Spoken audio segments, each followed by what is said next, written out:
Now, have you ever looked at any of the leaderboards in Destiny Rising and were like, how in the world did they get a time that fast? Well, let me tell you. Alright, let's take a look at the Expanse here. Alright, I have been running Expanse Eternity on my boy Ning Fei, absolute demon, and I got a time of 4 minutes and 1 second. So I have the run here. I'm going to voice it over and kind of give you all the rundown of my strategies, my decision making, and how I go about clearing each stage. Alright, so let's go ahead, hop right into it, and get this started.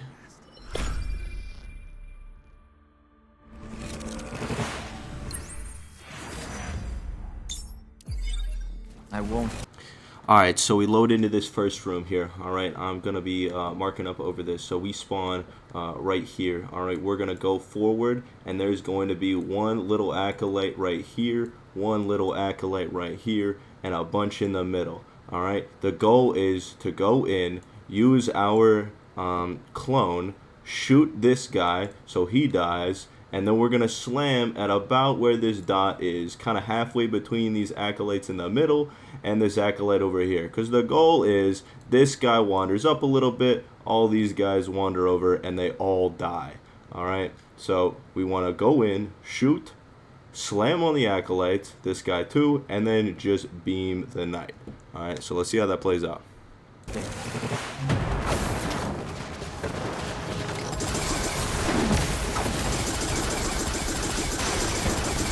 Alright, so that worked pretty well.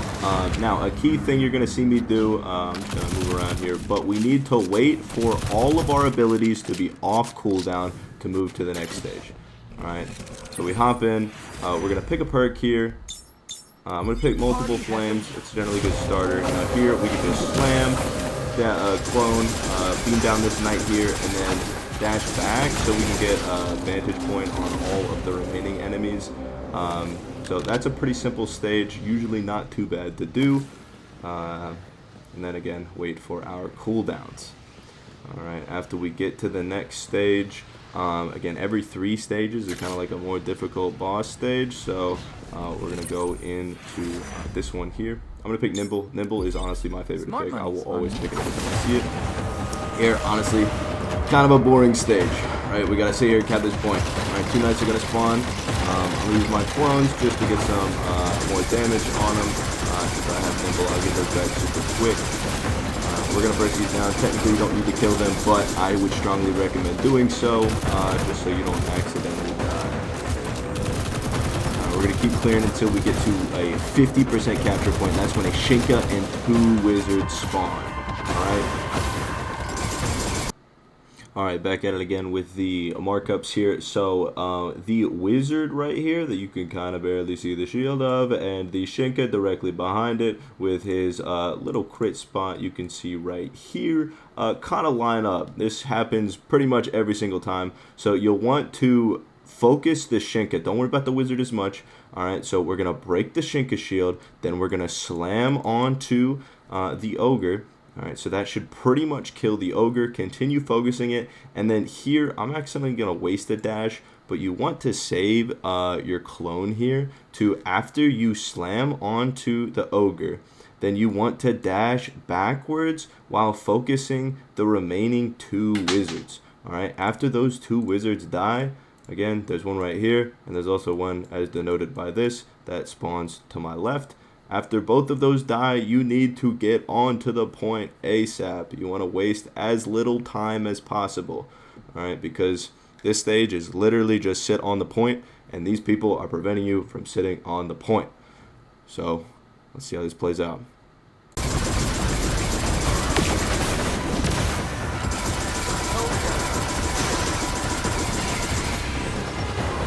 Alright, now we're back on the plate. We can breathe a little bit.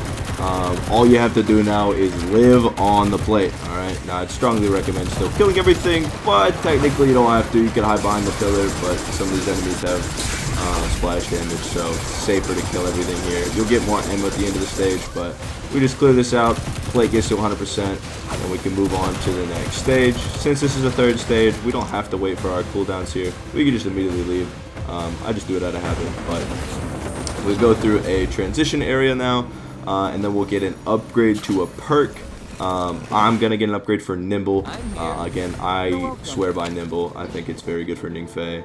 And then we can move into the next stage.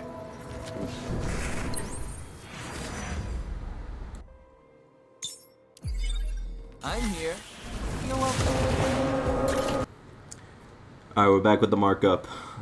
So, what we need to do specifically here is a couple things. Alright, now first off, we have a wizard, and then we're going to have 3 acolytes that are going to spawn in these 3 locations. Alright, now the goal is to use your dash to get a bit closer, get that movement speed, and then use your slam aiming for this middle acolyte. If you do so, you're going to end up killing all 3 of these. If you miss one, bad things happen. These acolytes need to die in order for the other sets of enemies that spawn over here to spawn in. Alright, that is the requirement. So you will jump, clone, then slam again onto the middle acolyte right here, and then you will just beam down this wizard. Alright, then after that you'll use your second charge of your clone to get a little bit further this way to get a sight line on 2 acolytes that are on top of a ramp right here, and then you'll barely kill those 2 and then finish off some thrall. Alright, so again, to sum up, we're going to go in, we're going to clone, slam onto the middle acolyte, beam down the wizard, kill 2 acolytes, and then kill the remaining thrall. Alright, let's see how that goes.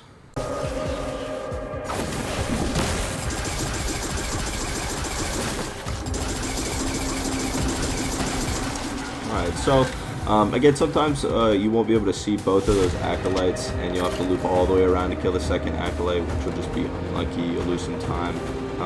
But let's look at our perk selections here. I never take flame, nourishment, or burn mark, so retrace is good for just extra abilities. But we're gonna dash in, slam here. I get unlucky, miss an acolyte, beam the ogre. This is a very simple stage. But the next stage is one that I don't even know the optimal strategy for. I'm pretty bad at it, I'm not gonna lie. So I'm just gonna talk it through live here. But here I prefer Scorch. I think it's debatable. I think it can be really good in chunking enemies, so we're gonna run up to the device health and run straight back to this ogre here, pop all our abilities, pop super, make sure this thing dies ASAP. And then we're going to run over to the left, kill these acolytes that are right here. Then we got another set of acolytes spawn in the middle. And then an acolyte and 2 thrall that spawn on each side. Alright, we're going to kill the acolyte, kill the thrall, jump to the other side, hurry up, kill this acolyte. Now I probably should have used my slam here to kill this a little bit faster. Probably wasted about 1 or 2 seconds here. But I do use the slam on the Shinka to beam this down. And then beam the knight. And then there's 3 more acolytes that spawn behind me. Again, this feels very slow. I don't know the optimal strategy for this. I've just been winging it, so I can't really get much advice here. I still need to figure out. But if you see me stopping, by the way, it's because I'm putting my times in my spreadsheet so I can know my splits. I can put that at the end of the video just to show kind of what my best times are and what my sum of best are, because there is a lot of potential time save. My sum of best is about 3 minutes and 47 seconds. But here, let's go into the next stage. See what I pick. Here's my upgrade. Got pretty unlucky. I don't really like any of these upgrades. I end up taking Flame Offensive because it's the only one that really directly helps my damage. This stage pretty easy. Just spam some dashes, slam, beam down the wizard. Now I got unlucky with my wizard moving a little bit too far to the right, so these 2 acolytes stayed alive. Lost about 3 seconds on this stage, which really sucks, but that was just unlucky enemy AI, so not much you can do there.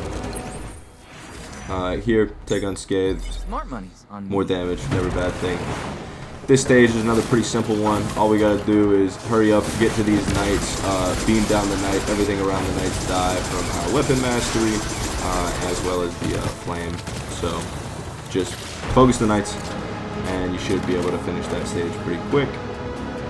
Now, this is coming up on one of the more difficult stages again. Alright, so let's bring back out the markup after we take Lethal Assault for some more damage. Smart money's on me. Alright, so there's kind of a lot of stuff that you need to actually do in this stage. There are essentially a bunch of different floating balls here that we have to shoot after killing different enemies. So here's the first one to get us started. As soon as we shoot this one, then a Shrieker and a Wizard are going to spawn kind of directly in this middle area here. Alright, so we are going to shoot this ball. Well, first, just for the movement speed. Again, generally we're always using our clone first. So use our clone first to get out ahead. We'll jump in the air, take out this ball to really spawn everything in, get started. Then we will slam onto the Wizard that's going to spawn right here. Alright, after that happens, alright, we're going to kill those two. And then we get to kind of the second stage of this stage.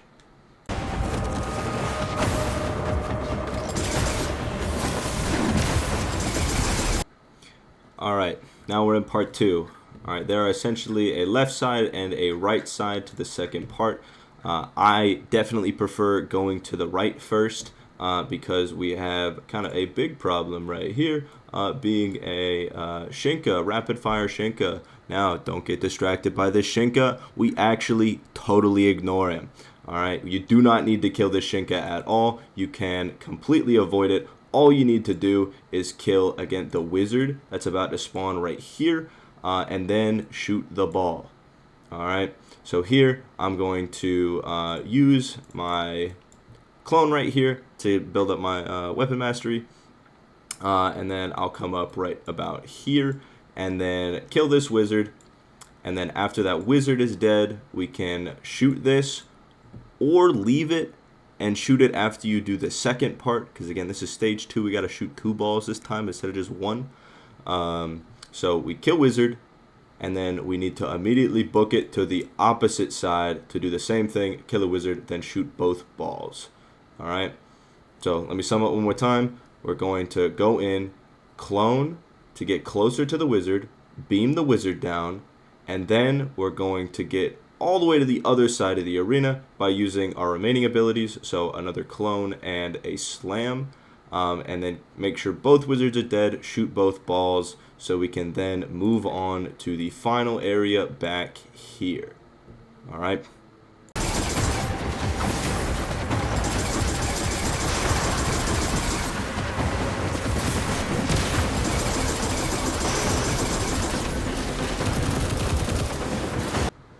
Alright, now on to the last part of this stage. This is probably, in my opinion, the most difficult or annoying part of this stage is just because of this big-ass ogre that's about to spawn right here under these 2 balls. Alright, so what we need to do here is, it's almost necessary if you want a good time to have all of your abilities up when you get to this ogre. Alright, you do not need to rush from shooting the 2 balls from the second part of this to getting up here. So you'll see that I don't use any of my movement abilities to bridge this gap here because I want to make sure I have all 3. Now, again, I have that ability, that perk selected retrace, which allows me to, again, every 20 seconds get a free pop of one of my abilities. That will trigger here and allow me to get 3 clones down instead of just 2. And again, if you have a T6 Ning, that's going to massively increase your damage for your super that we're about to pop. Alright, so plan is to just mosey our way on over here, make sure our crossbow is reloaded, and then we are going to pop 3 clones, then slam, then pop our super, and nuke the ogre. Alright, if you can do all that, 1 super definitely should kill the ogre. And you'll see in the clip here, the chain lightning from my super also triggers both orbs, so I don't have to shoot them. Alright, that's pretty optimal. I've done this stage slightly faster. This general route is just the most consistent that I could do to give it to get the fastest time, but there are definitely optimizations to be made.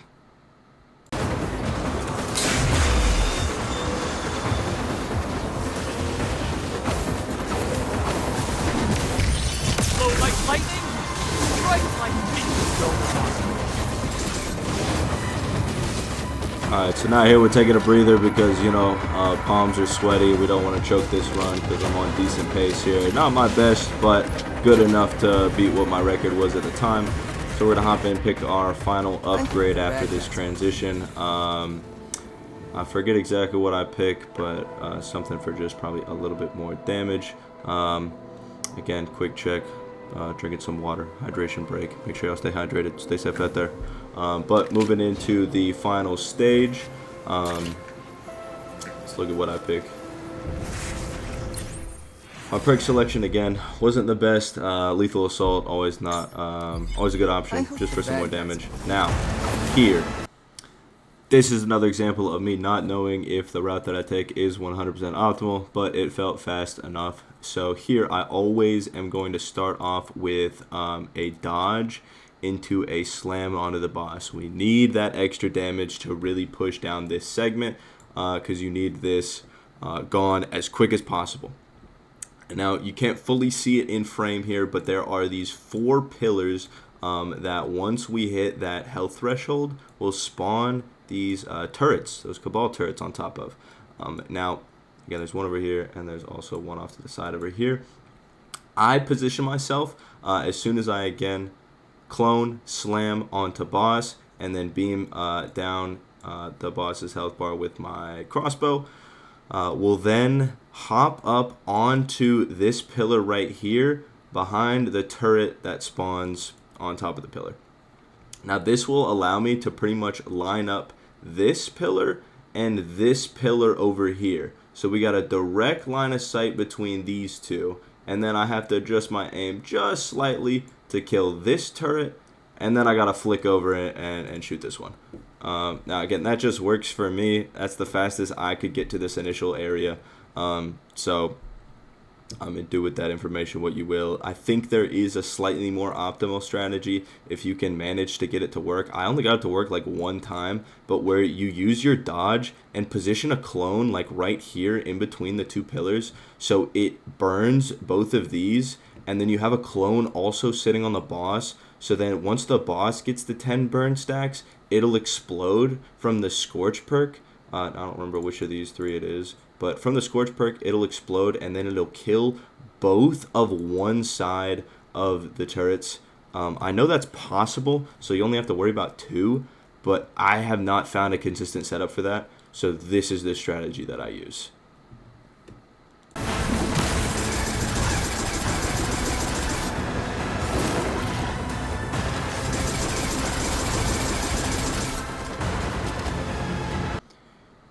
Alright, now we're moving into the final area of this expanse. Alright, we just got the final 2 segments of the boss's health bar, and there are a couple of different things that are going to happen. First, we got to wait for the boss to slowly make his way all the way to this center plate.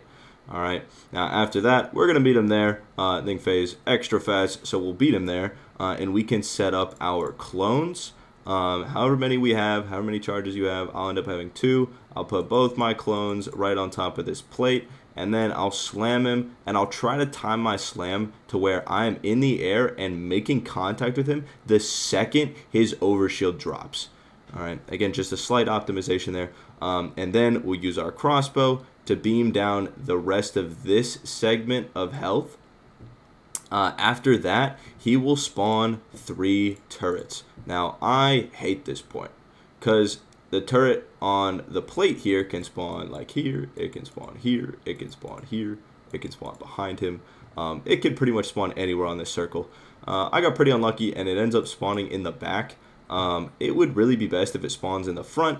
Now, all you got to do is kill the turret that spawns on the plate, and then there'll be a turret that spawns here and here. Alright, once you kill these 3 turrets, then his final phase of health will open up, and then we just pop our super and the rest of our abilities and beam him down. Again, there's probably a quicker way to do this and set it up. You just have to be very careful that the boss's barrage of rockets does not just absolutely nuke you whenever you are going in to kill that yellow bar turret that's on the center plate here, because that has happened to me a couple of times where I get a little bit too greedy on a good paced run, and then I die and I kill my run, and it's very sad. So make sure shoot all 3 of the turrets, pop your super, and then finish off the stage.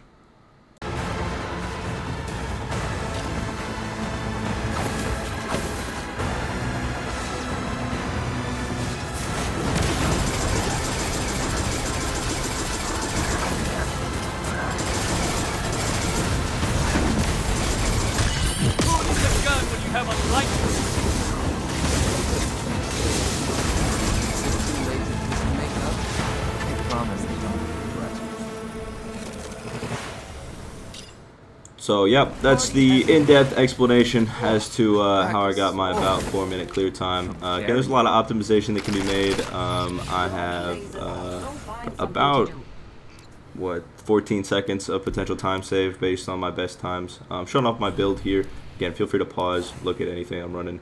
I'm fairly min-maxed on my Ning. My artifacts can be better, but nobody has fully maxed artifacts at this point in the game. So, they're decent. Except for that signature boost there. You definitely want arc boost instead of signature boost on that artifact 3 and 4. But thank y'all for watching if you got this far in the video.